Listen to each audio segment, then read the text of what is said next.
We have a number of people joining us right now. We've got about 50 or so people connected, and we have a lot to cover in this session.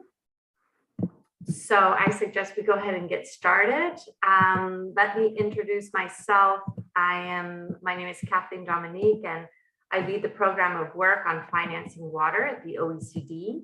We're really excited to have everyone here for this session, and looking forward to having a very interactive discussion with you around this topic of establishing an observatory on water finance.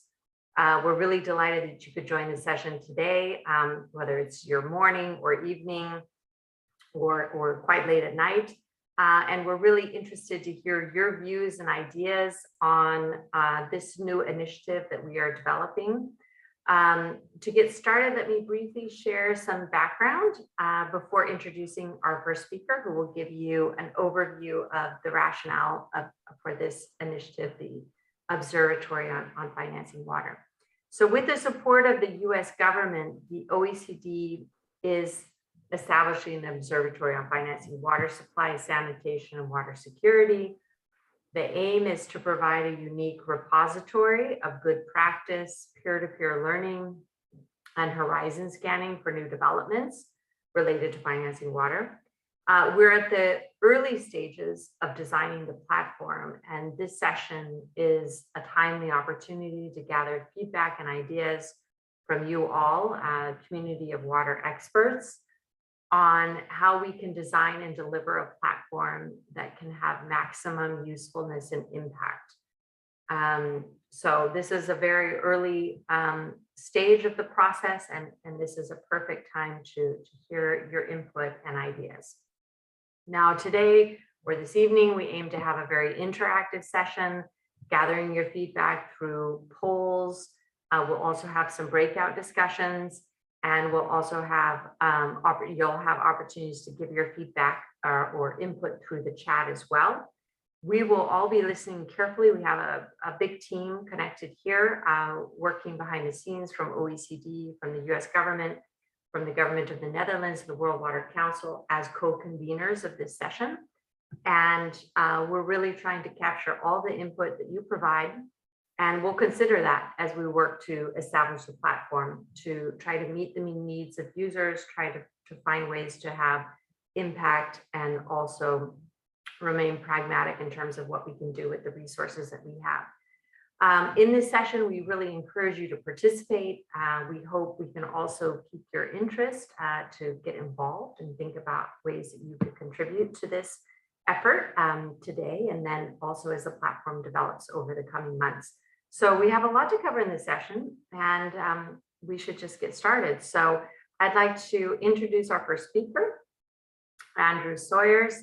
He is the director of EPA's Office of Wastewater Management at the US EPA, and he's going to give us an overview of the rationale for establishing this observatory. So Andrew, I see you there, and happy to turn the floor over to you.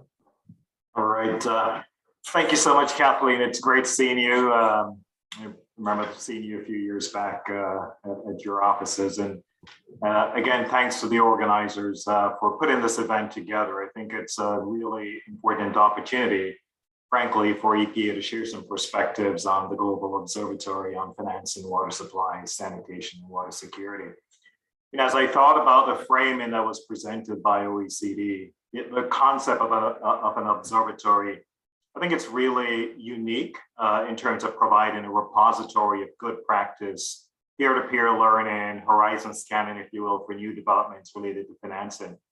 And it's very familiar, and in part, one of the reasons why I think I really sort of thought this was a good idea, it's very familiar to an effort that EPA engaged in a few years back. And so I want to share a few thoughts from our own experience at EPA, and with a few attributes that I think are really key as we think about this process going forward.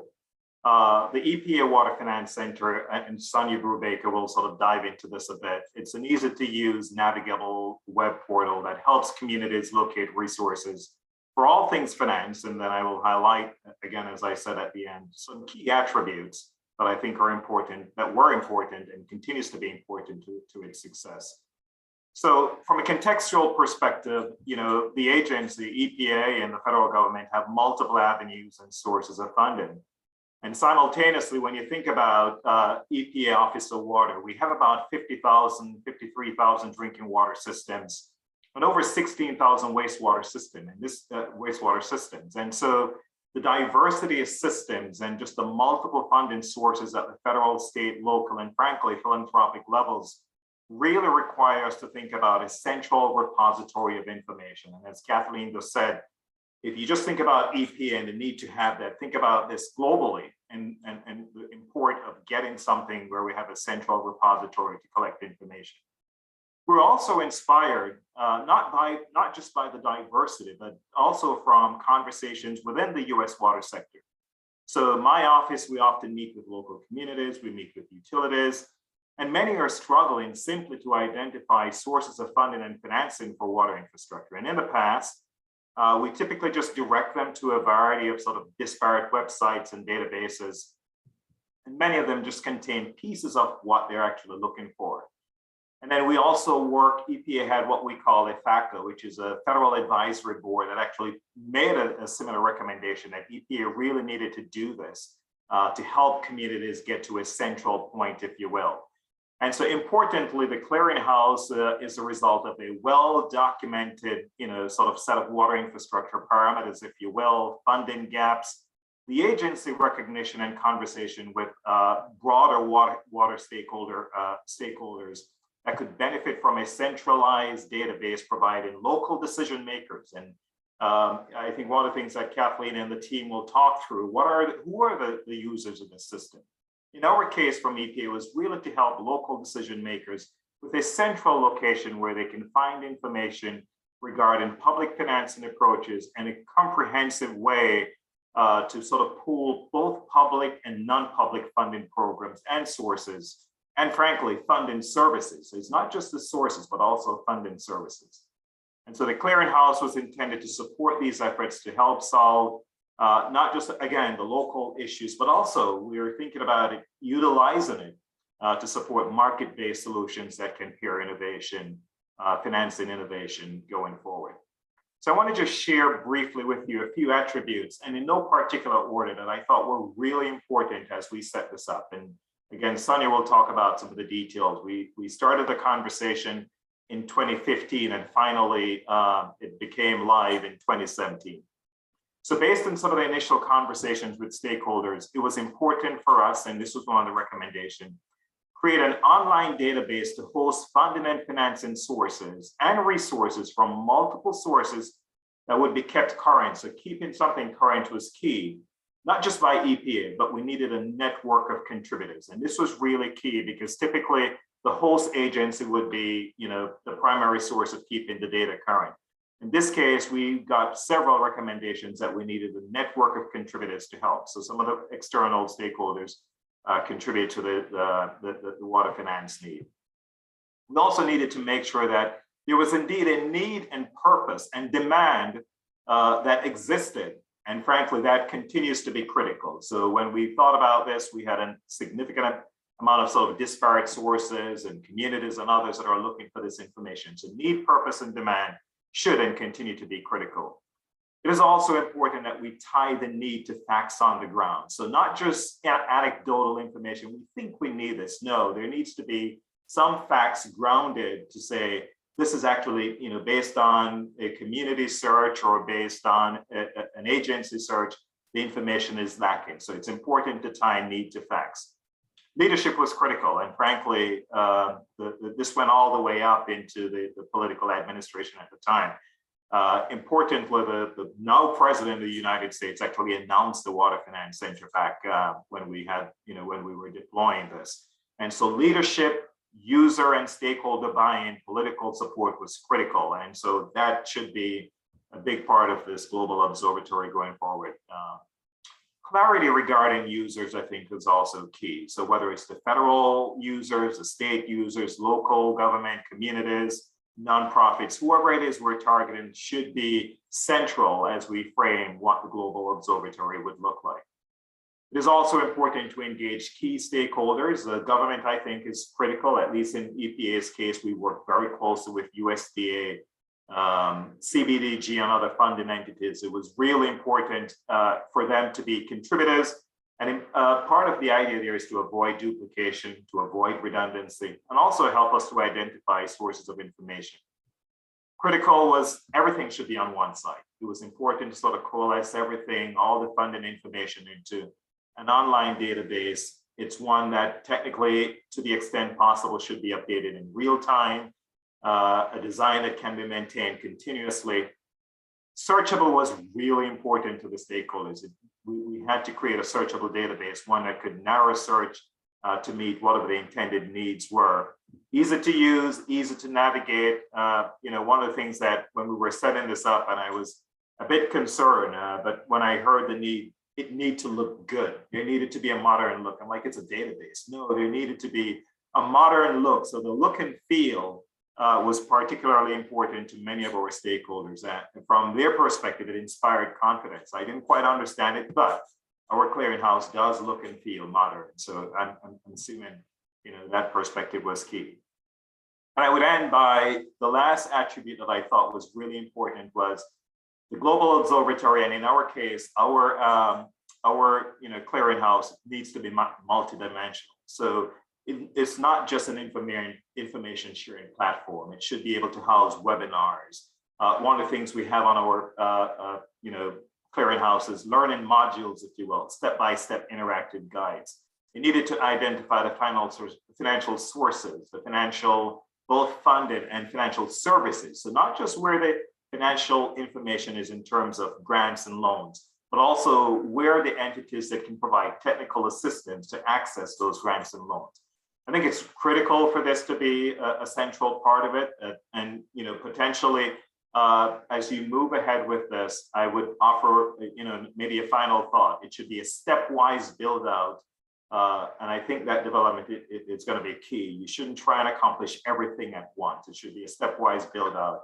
And be careful. I think just be careful in trying to accomplish too much at once. Again, it took us several years at the agency. But Kathleen, I'll stop there. I know you have a long agenda, but I just wanted to provide sort of a general frame and give you an idea of what we did at the agency and why it was successful for us and some of the key attributes that became central to our thinking going forward. Thank you so much, Andrew. I mean, really inspiring remarks there on why this can be so valuable, this type of initiative can be so valuable, but also very pragmatic lessons learned about what you've learned through the platform, the Water Financing Clearinghouse that you've set up at EPA in terms of, really making sure there's a demand from users, making sure that you tie that information to the facts on the ground. That really resonates. Also, this notion of updating, of course, we can set up a platform, but we have to think about how we maintain it over time and being pragmatic about building it out in a stepwise approach. So that's excellent. Thank you so much for joining us and supporting this effort and for your views. And so I suggest that we turn over to actually your talk leads very well into the presentation from Sonia Brubaker, who I'd like to introduce now, and she will be presenting one of our two sources of inspiration. So now we're going to look at some different platforms that do similar things that we'd like to consider in the context of setting up the observatory. And Sonia, she is the director of the Water Finance Center at the US EPA, and we're delighted to have you here with us. So please go ahead and share your screen. I know you have some slides to walk us through what that platform looks like. Sonia, yeah, go ahead. Hi, thank you so much. Thank you so much, Kathleen. And thank you so much, Dr. Sawyers. I work for Andrew, and so in anticipation, I'm going to give a preview of our Water Finance Clearinghouse, as well as do a brief demo in real time. So first, at the Water Finance Center, we provide information that can be used to make drinking water, wastewater, and stormwater infrastructure decisions. So we work directly with lots of different stakeholders, but particularly communities and utilities that are looking to make big infrastructure decisions that cost a lot of money. And so, like Andrew was saying, we were being asked quite frequently where funding was that can be used to pay for these big infrastructure projects. And so we were doing a lot of research. There are many utilities, as Andrew mentioned, and there are also many different, very discrete types of funding sources that are available at the federal level, at our state level, as well as private funders. And so there's a lot of information to find and gather. And it is particularly difficult for communities who are looking for this information for the very first time. So we did want to put it in one place that was online that people could go to first to look for information. And then as they found the information that they were looking for, then they could reach out and be able to go more in depth into those sources and be able to reach an actual person and be able to ask questions. So we put all of this information into what we call our Water Finance Clearinghouse. There are a few different ways that you can search for the information, and I'm going to go over that in just a few minutes. But like Dr. Sawyer said, we wanted it to be, we wanted to have the ability where we could update it in real time so that it's as current as possible, that it's easy to search, and that it has a very pleasant look and feel. So here's just a brief snapshot of what kind of our homepage looks like. We're able to search by funds. These are our funding sources. And then we also have resources of different financial approaches that communities can look at. And they also are able to use kind of a map function and be able to search just within their geographic area. And here is some of the filters that can be applied. When we look at funding sources, we look at the funding sources that are available at our federal level. Kind of we look at the very kind of top, and then we go down and look at states as well as philanthropic and private capital. And as mentioned before, we do have a variety of learning modules. And so our clearinghouse contains information that is currently on disparate websites. And so we compile all the information together so it's easy to find. And then once you click on that source, it takes you to that particular website that gives you more detail, more information. But then we also saw that there was a gap of, teaching people the different types of financial approaches and kind of how they work. And so we developed these self-paced learning modules to be able to do that. All right, and so I'm going to take you to our live site. And this is our homepage, our Water Finance Clearinghouse. And so here you can see that, that at the top, we have buttons that you're able to find out, be able to go directly to those particular databases, or you can click here in the middle. And then towards the bottom of the page, we have some quick searches that are available for topics that we've seen that people are very interested in and would like to just be able to look at that information quickly. And so that is for stormwater, wastewater treatment technologies, our state revolving funds, as well as the case studies and webinars as mentioned earlier. Then I'm going to go ahead and show kind of a look at the funds database. With this, we have a lot of information here. So when you first kind of navigate to our funds page, all of our resources, all of our funding sources show up at once. And so here we have 867 resources, but we have a variety of filters that really narrow it down. We know that no one wants to go through hundreds of sources at one time. And so, so we make it really easy to kind of narrow the information down so that people can find exactly what they need. So, so for kind of just a brief demonstration example, I'm going to show that, we're going to look at federal funding, and we want to look at funding that our Federal Emergency Management Agency provides. Again, we are the U.S. Environmental Protection Agency, and we have funding sources that are very successful and really the biggest sources out there for water and wastewater funding. But we do know that there are other federal agencies that have some smaller funding, and sometimes they're more targeted. So like for FEMA, this funding is especially for disasters. And so we want to make sure that we have kind of all the information that people need in one place. But for this example, we'll see that that we're looking at filters here. We're looking at FEMA funding, and we see that we have four results. So it really narrows it down. So if someone says, hey, we just want to look to see what certain federal agencies provide, we can do that pretty easily. And so you see that they have the Hazard Mitigation Grant Program, they have the Pre-Disaster Mitigation Program, the Public Assistance Grant Program, and the Flood Mitigation Assistance Program.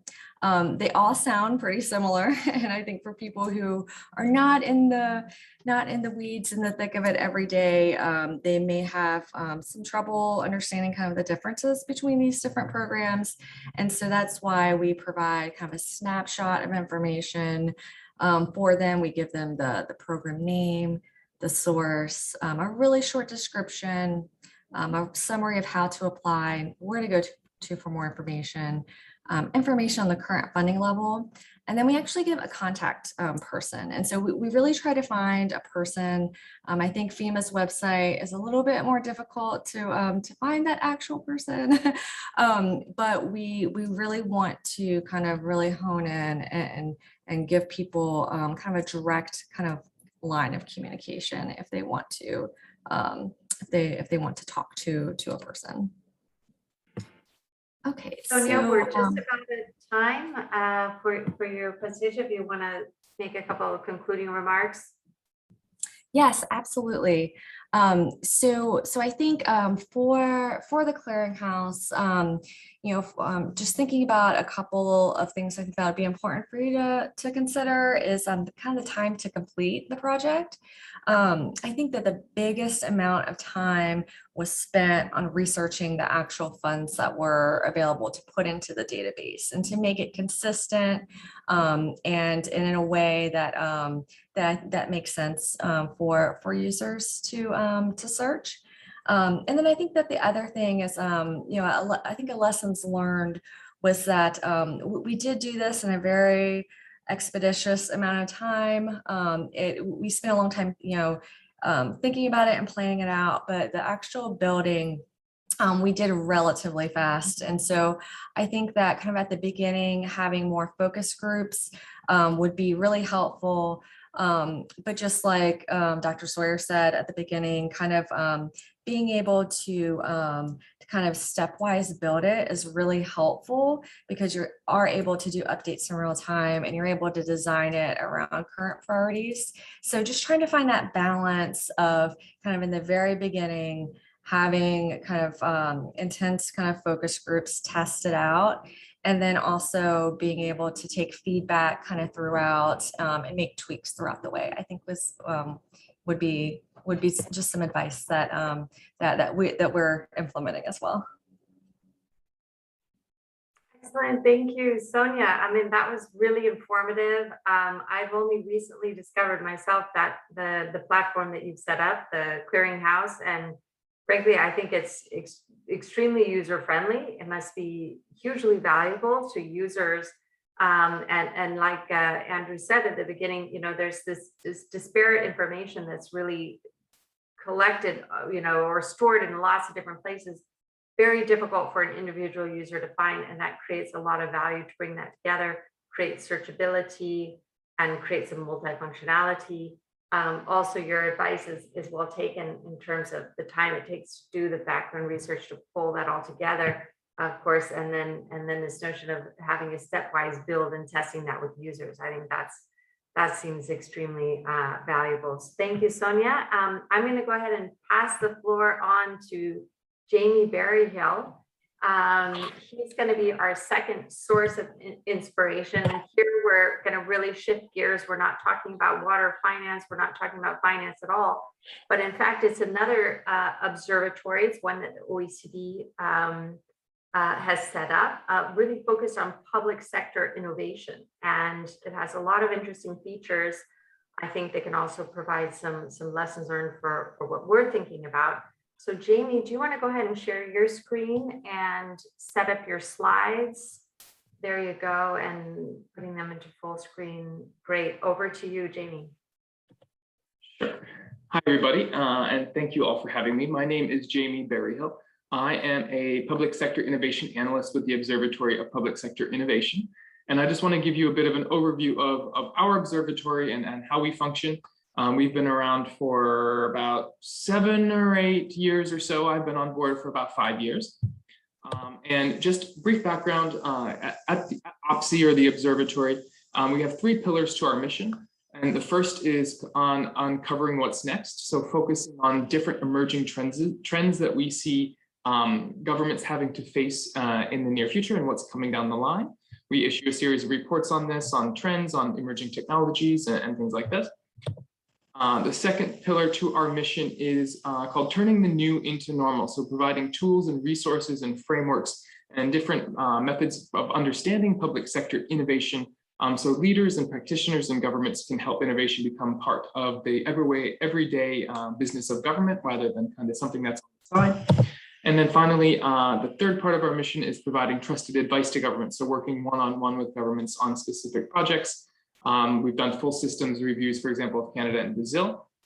And a lot of these products are research oriented, but more and more what we're trying to do at the observatory is build out platforms and digital services for governments to be able to use to really feed into their own work. So alongside our traditional kind of research products, like a lot of OECD teams do, one thing that we do have is a case study platform. So over the last several years, we've built a platform that has about 500 active current case studies and about 400 in an archive that from previous research that we've kind of set aside is probably no longer innovative or as relevant. Kind of like the water clearinghouse, it's indexable, it's searchable. You can look at different projects from different countries, different subject areas, different levels of government, and we can provide different kind of tags and resources. Another thing that I think is really important with this is if you're a registered user, so if you go online and then we kind of vet you and approve you for membership, you can see who submitted these case studies and reach out to them, view their profile, and actually connect with them. Because one of the things we learned from our users is that reading a case study is great, but it's not enough to replicate success. We need to actually talk to people who did this work to be able to understand more. The case study is kind of an entree to further collaboration. And I think an interesting part of our case study platform is pretty much 100% of the case studies that we have were not developed by OPSI staff, but it's actually an open submission process that anybody can go on and submit projects that they're working on and really work out the details. And then we go through on the back end and kind of edit and publish these ones that are the most interesting and most compelling and that we think our community can learn from. A second digital service that we have is our Toolkit Navigator, which is an indexed repository of about 300 different public service or public sector innovation related toolkits, resources, playbooks, things like that, broken down into different topics, different modes of action. So things broken down like if you want to design a strategy, if you want to take a problem solving approach or design something. We break these down in many different ways. We learned through our work that nobody needs another toolkit for this subject, and instead we build an aggregator to try to bring them all together and present ones that already exist so people don't have to reinvent the wheel. Another screenshot of the toolkit navigator. So you can look at things like toolkit type, disciplines and practice, features, formats, very importantly, licenses, ones that allow you to adapt things to however your current context desires. And then we also provide the source files when we're able to. We reach out to the providers or creators of these toolkits to try to find the editable files when possible, or PDFs and things like that that people will be able to share and learn from. Like the case study platform, a lot of these are surfaced through user submission. So we rely tremendously on people submitting and pushing content to us that we aggregate and put back into the community. We're a small team, about 14 people now. It was about 5 when we started a lot of this work. So we try as much as we can to, pull in other people's work and raise that up and profile it rather than us having to do every aspect itself.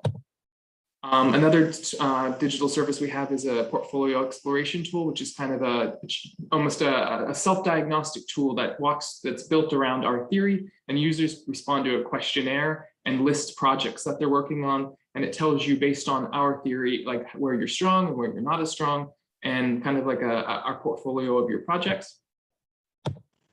And finally, in addition to the research we do, and in addition to the digital services, we provide a huge thing that is really important for our work is our way of doing external communications. So we have a newsletter that goes out every week. We're very active on Twitter and on LinkedIn and trying to build and engage a community around this type of work. And it's a way of pushing our work out to these different communities as well. So just some kind of key lessons or key aspects of what really works well for OPSI is we pair analysts who all have public sector experience in different countries around the world with user-generated content, and the combination of us conducting our own research and pulling in things from the community that people submit to us. We use these to build blogs very regularly, to build out and enrich our own theory of practice over how we think public sector innovation works. We hold webinars with people we've identified through interesting projects that have been submitted to us and are on our own theory. And we hold events like a large innovation conference every year. And then we package these things up and we push them out through our comms channels. So our newsletter, our Twitter, our LinkedIn, and then kind of targeted personal outreach for targeted communities that we think might be interested.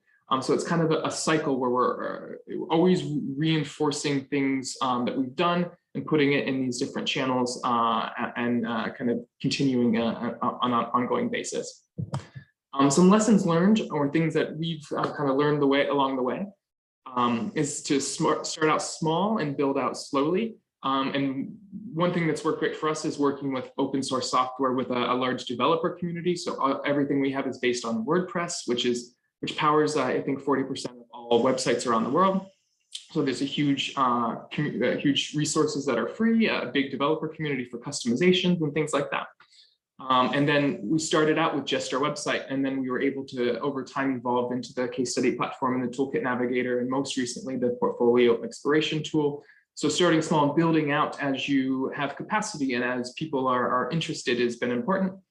Another thing that we've learned kind of the hard way is that it can be very difficult or even impossible to build kind of a dynamic, interactive virtual community. And by this, I particularly mean like we have tried to do like discussion groups and discussion boards and things like that on our website.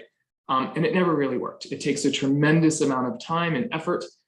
We do get people engaging around case studies or things like that, but have, despite some efforts, have never been able to foster like asynchronous discussions that continue on in threads and discussion boards and things like that on our website. It just hasn't worked, so I wouldn't recommend trying that. Instead, it's been important for us to go to where the people are already, which largely is their inbox. So our newsletter pushes content to them. When they get a ping of someone interested about a case study they submitted, they get an inbox email. We've hosted things on Teams channels and Slack channels.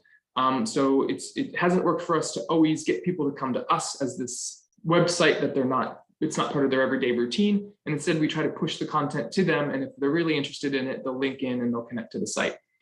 It's been important to involve end users in our design and development, holding focus groups, workshops, things like that to learn what they really need. Sometimes what we think they need is not quite what is important to them. That's how we knew to add the message this user, for example, as part of the case study platform, or that our original idea to build a toolkit wasn't what people needed, and what they needed was access to more. Another one is you don't need to do it all alone. People really like being involved in profiles. So in building an observatory at the OECD, we have a lot of guest blogs. We write reports based on the cases that have been submitted. We do a big report each year on public sector trends that is fed purely from the cases we've received on our case study platform and some research. So involving external users and raising their work up is a great way of having content and getting people interested in your observatory. Also, though, but people need incentives in order to participate. So our case study platform has 500 active cases. We've received thousands, but we do a vetting process to only put forward the most interesting. But really important there is that we try to provide an incentive to get people to submit those cases. So once a year, for example, we do a big push for receiving cases, and our kind of carrot is something like the most compelling cases. We will fund and invite you to come to Paris to present your work at a relevant conference that we're holding.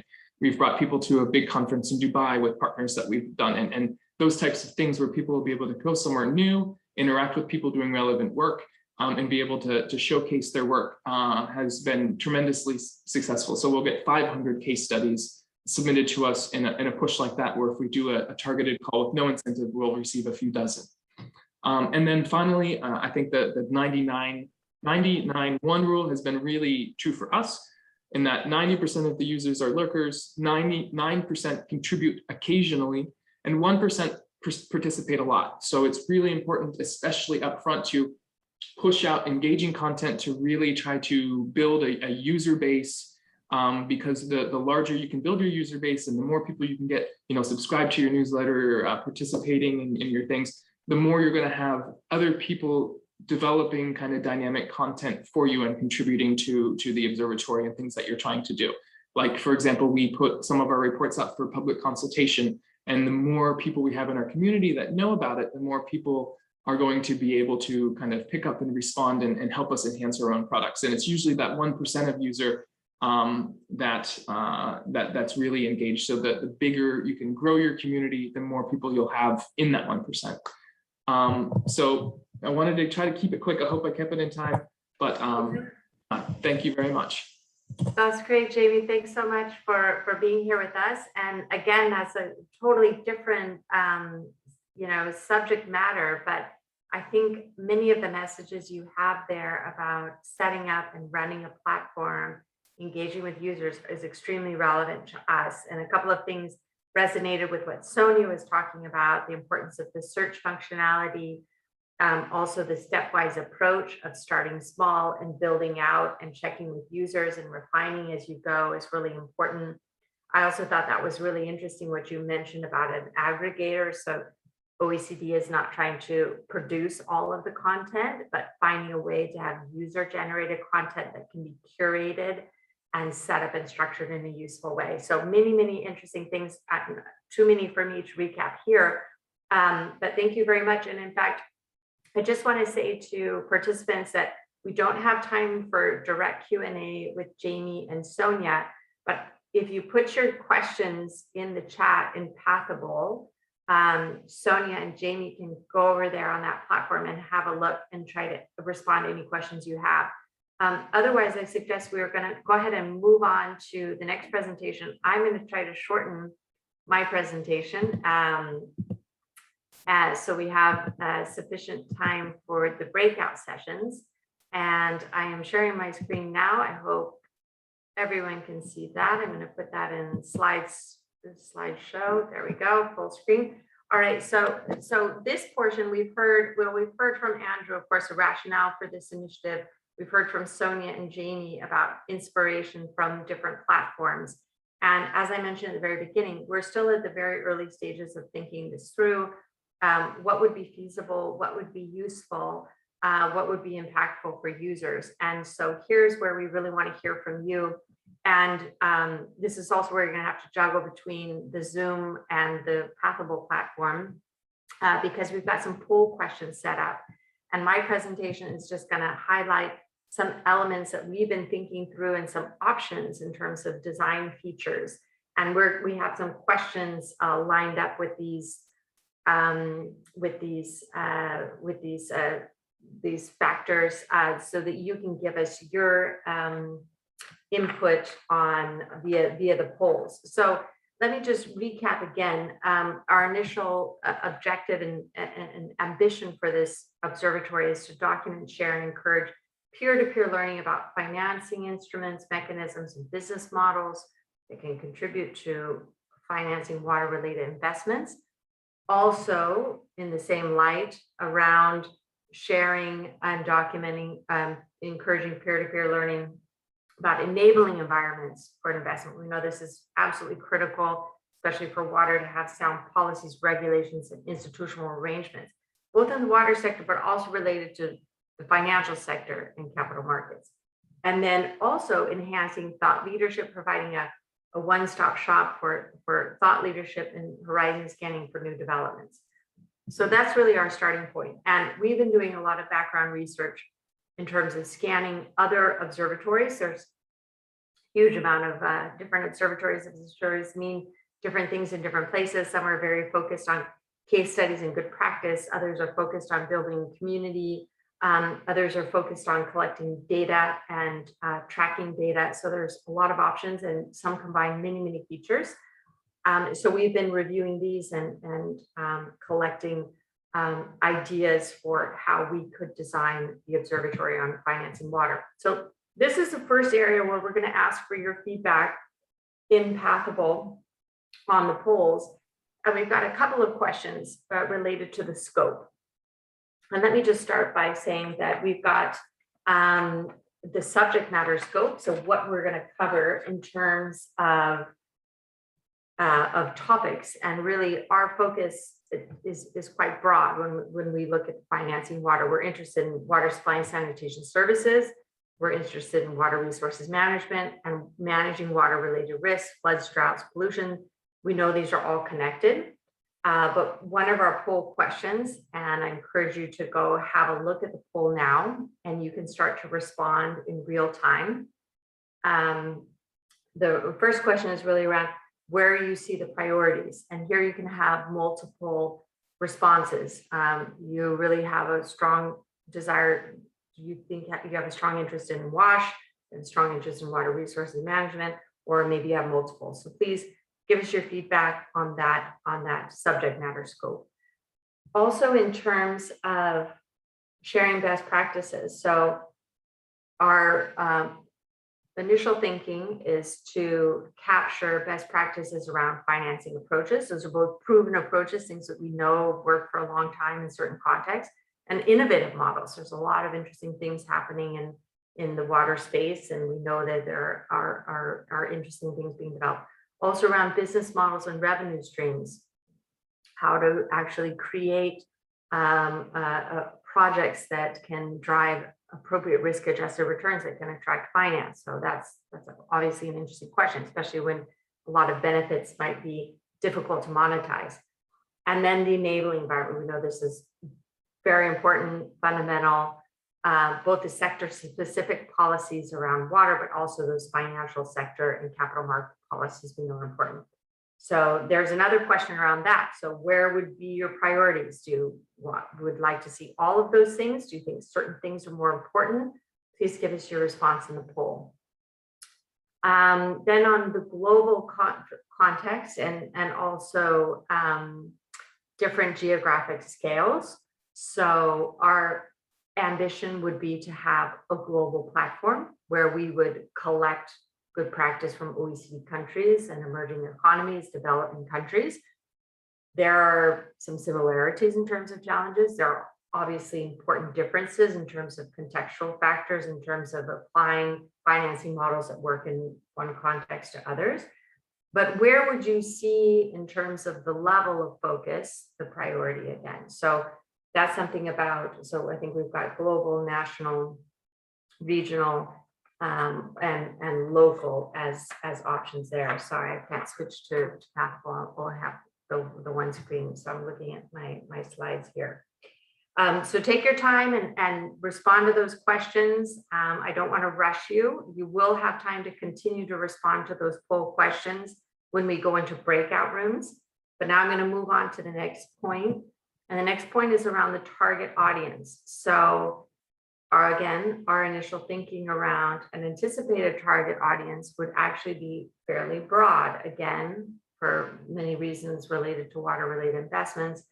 There's important public good benefits, there can be private benefits, there are multiple stakeholders involved oftentimes.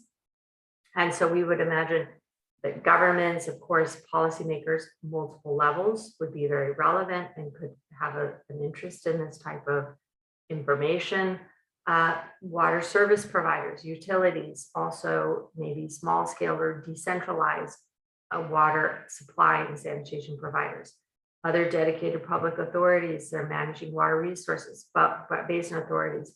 There's a whole spectrum of financial institutions. We know this is a very, very diverse universe from the many meetings of the Roundtable on Financing Water that we convened, from public development banks to commercial investors, and so on. It's a huge spectrum there.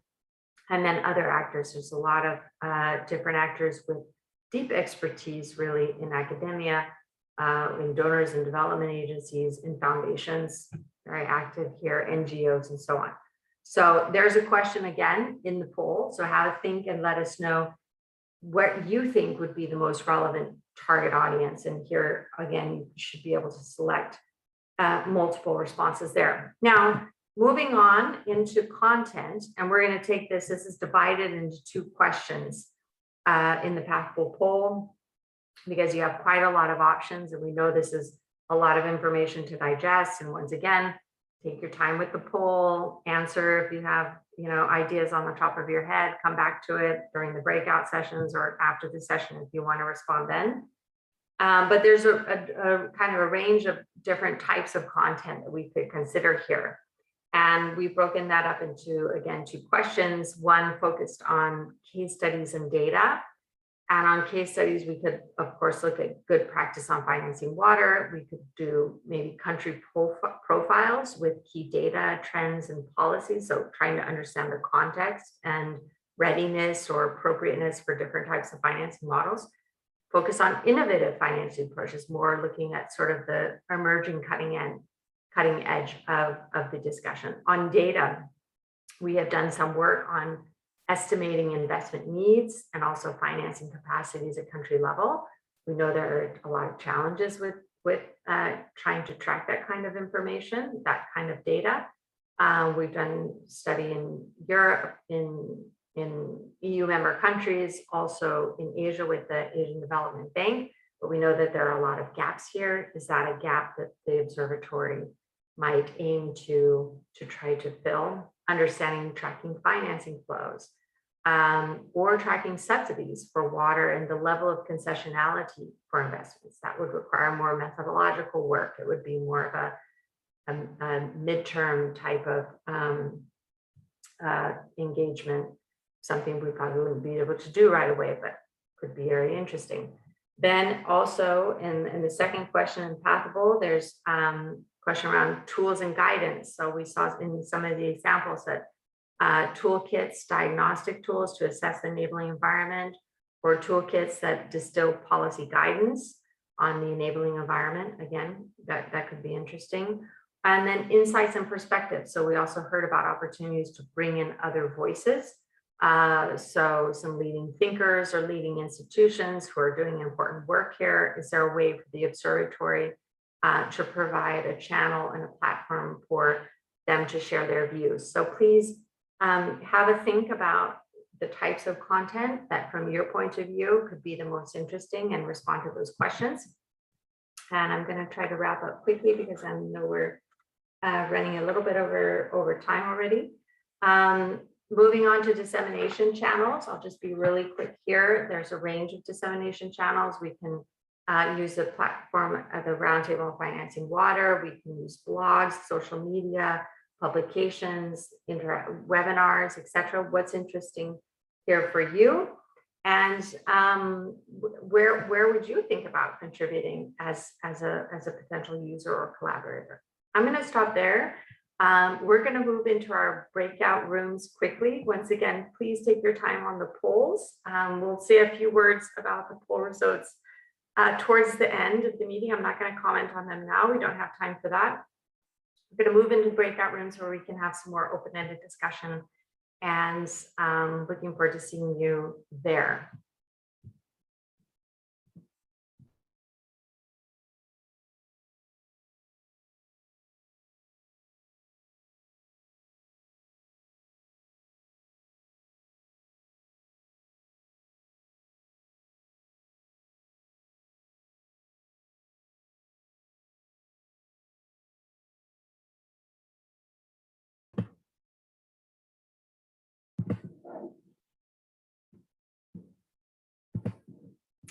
All right, welcome back, everybody. I hope that you had interesting discussions in your breakout groups. We had some great ideas in the one that I managed to take part in, and I suggest we don't have a huge amount of time left in the session, so I'm going to shift over to share the floor with Xavier Lefleur. He's our team leader who manages the work at OECD on resilience, adaptation, and water. And he's going to welcome everybody back and also talk about some more pragmatic elements of setting up and developing a platform like this. So Xavier, over to you before we then move over to Helen. Are you back, Xavier? Okay. Yep, thanks. Thank you very much for giving me the floor and for all the work that went into the preparation of that particular session. We had a fantastic discussion so far, including in the breakout. Just a message to the participants in the breakout: we are not going to report back, but we took notes, and we are going to use your inputs when as the work moves ahead. Very rich set of ideas, and I think with that we are equipped to think thoroughly about setting up a platform. The real challenge, the way I see it, will actually be to make it last. I think there are two sets of issues: how to get started, and I think we have all the bits and pieces and very smart ideas to do that. The challenge will be to make sure that the platform remains in operation and valuable over the years.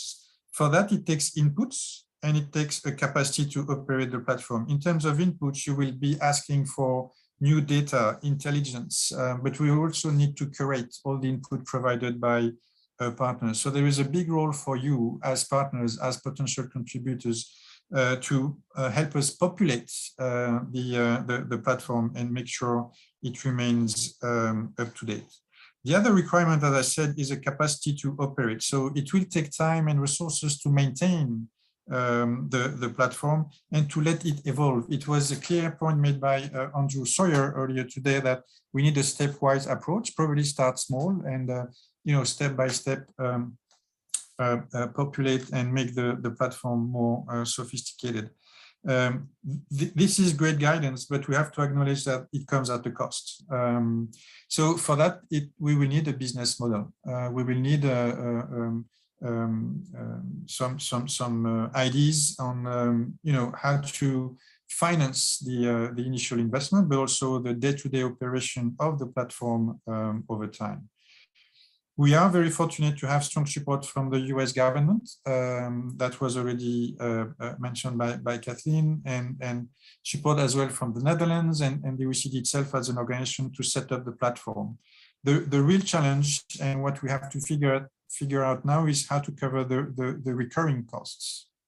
We all work on water finance, and we know that sometimes financing the operation and maintenance costs can be more challenging than financing the capital cost initial investment. I think the same issue applies to that particular platform. So there are multiple options to consider. Each comes with its pros and cons, but I would like to flag a few different models that we've seen in the when reviewing the experience of existing platforms. One model is to have sponsors, and for instance, our colleagues from OPSI who presented earlier, they have sponsors from the European Commission through a big research program. Most of you must be familiar with IBNet, which is essentially funded by the World Bank Group. So this is one model. Another model is to have membership, and with membership may come membership fees. My understanding that's the case for UNEP FI, for instance, the finance initiative from UNEP, where members pay a fee to that helps operate the program and the platform.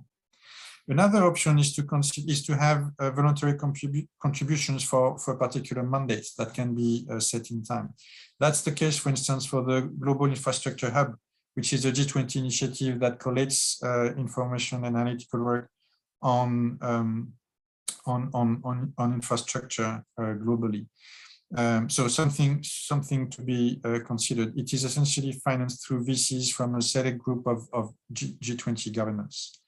Another option is to have subscription for a service.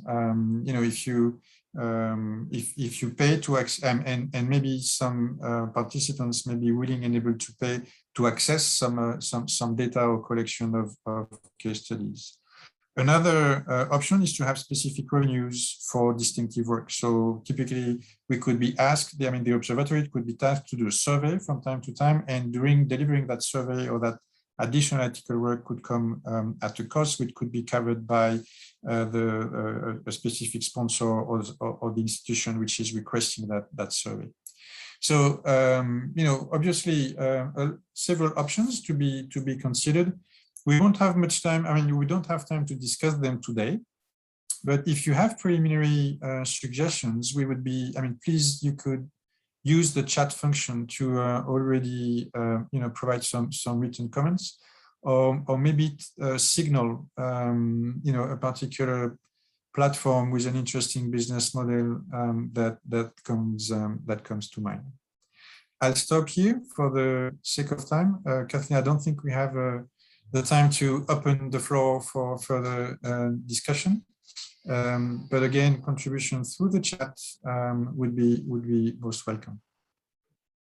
Thank you, Xavier, and perfect timing. We have a few minutes left for our closing remarks, and I'd like to turn the floor over to Helen Lovenstein, who is an environmental economist in our team working on water finance, to sum up the session with some brief takeaways and next steps. Helen, over to you.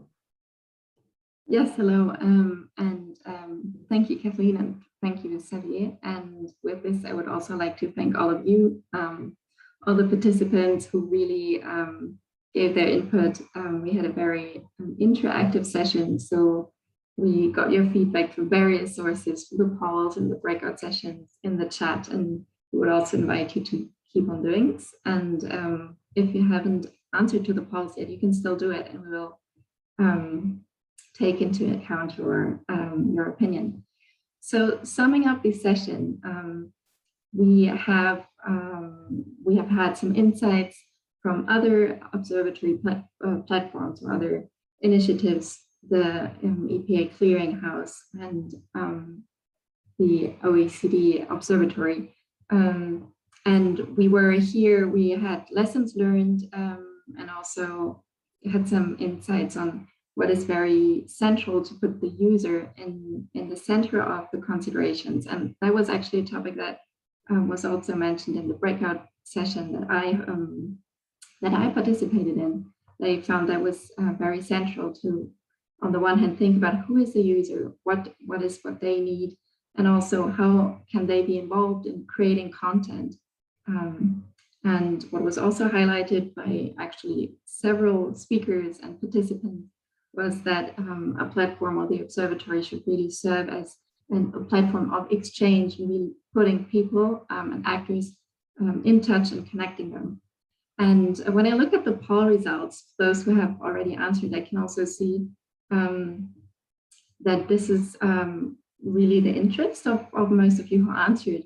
I can see that you were willing to engage in conferences and webinars, and that many are interested in either engaging or also providing data. But also what I can also see in the poll results is that there is a big interest in the enabling environment and how to strengthen this for conducive for investment in financing water, as well as opportunities and emerging issues such as the COVID crisis, how to use that for water related investments. Yeah, so with this, I will also invite you to keep in touch and to engage further. We will look at the polls, we will look at our notes of the different breakout sessions and integrate your feedback in our next steps, which will be to design a proposal or to design a proposal of this observatory and of the implementation plan. And then we are planning to launch the observatory within the next year. And we invite you to stay in touch, to follow up. And as I can see that there is a big interest for conferences, I also invite you for our next roundtable meeting on financing water, which will take place on the 23rd and 24th of September. And you can already register so you won't miss any information. And with this, I would like to close the session. And I thank you very much for your participation. Please stay in touch. Please use the Pathful platform to communicate with us. And yes, I wish you a good evening, morning, afternoon.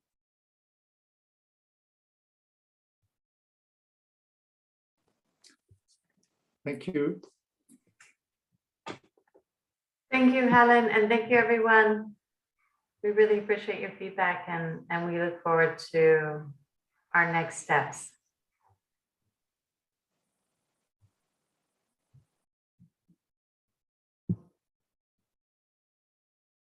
Thank you. Bye. Thank you, everyone. Bye-bye.